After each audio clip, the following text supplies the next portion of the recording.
वह खून कहो किस मतलब का जिसमें उबाल का नाम नहीं। वह खून कहो किस मतलब का आ सके देश के काम नहीं। वह खून कहो किस मतलब का जिसमें जीवन ना रवानी है। जो परवश होकर बहता है वह खून नहीं पानी है। उस दिन लोगों ने सही सही खून की कीमत पहचानी थी, जिस दिन सुभाष ने बर्मा में मांगी उनसे कुर्बानी थी। मित्रों, इन्हीं लाइनों के साथ आप सभी को गणतंत्र दिवस की हार्दिक शुभकामनाएं। आज मैं अपनी इस वीडियो के माध्यम से आप सबको यह बतलाऊंगा कि गणतंत्र दिवस 26 जनवरी को ही क्यों मनाया जाता है। गणतंत्र दिवस पर राष्ट्रपति ही क्यों झंडा फहराते हैं।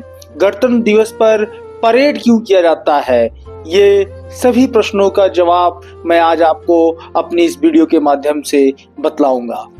26 जनवरी को क्यों मनाया जाता है गणतंत्र दिवस। गणतंत्र दिवस 26 जनवरी को इसलिए मनाया जाता है कि इसी दिन 1950 को भारत का संविधान पूर्ण रूप से लागू हुआ था। दुनिया के नक्शे पर एक महान गणतंत्र का उदय हुआ था। गणतंत्र यानी गण का तंत्र, यानी जनता का तंत्र, यानी जनता का शासन। किसी राजा, नवाब, बादशाह, सम्राट का शासन नहीं, बल्कि जनता का शासन। जहां राज्य का शासन किसी रानी के गर्भ से निकले शख्स के हाथों में नहीं, बल्कि जनता के चुने हुए प्रतिनिधि के हाथों में होता है। 26 जनवरी को ही क्यों लागू हुआ संविधान। देश 15 अगस्त 1947 को आजाद हुआ। उससे पहले ही संविधान बनाने का काम शुरू हो चुका था। 9 दिसंबर 1946 को संविधान सभा की पहली बैठक हुई। संविधान को तैयार करने में 2 साल 11 महीने और 18 दिन का समय लगा। 166 दिनों तक जनता के लिए ओपन सेशंस रखा गया, जिसमें संविधान के मसौदों पर चर्चा हुई। इसी तरह 1079 दिनों की अथक मेहनत से हमारा संविधान अस्तित्व में आया। 26 नवंबर 1949 को संविधान आंशिक तौर पर लागू हुआ, लेकिन पूरी तरह प्रभाव में आया 26 जनवरी 1950 को। आखिर 26 जनवरी को ही क्यों लागू किया गया संविधान। किसी और दिन भी तो लागू किया जा सकता था। इसका जवाब ये है कि ये तारीख बहुत सोच समझकर चुनी गई थी। दरअसल 1930 में 26 जनवरी के ही दिन कांग्रेस ने अपने लाहौर अधिवेशन में पूर्ण स्वराज्य के संकल्प की घोषणा की थी। इसमें ब्रिटिश शासन ने पूरी आजादी की मांग की गई थी। उसी की याद में संविधान को 26 जनवरी 1950 को लागू करने का फैसला किया गया। 26 जनवरी 1950 को पहली बार गणतंत्र दिवस परेड का आयोजन हुआ। उसका नेतृत्व गोरखा रेजिमेंट के तत्कालीन ब्रिगेडियर मोती सागर ने की थी। पहले गणतंत्र दिवस समारोह में इंडोनेशिया के तत्कालीन राष्ट्रपति सुकर्णो मुख्य अतिथि थे। परेड की तैयारी 6 महीने पहले ही पिछले साल जुलाई में शुरू हो जाती है।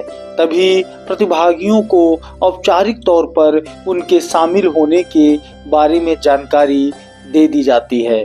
ये प्रतिभागी करीब कुल 600 घंटे की कड़ी प्रैक्टिस करते हैं और तब जाकर गणतंत्र दिवस पर भव्य परेड का आयोजन होता है।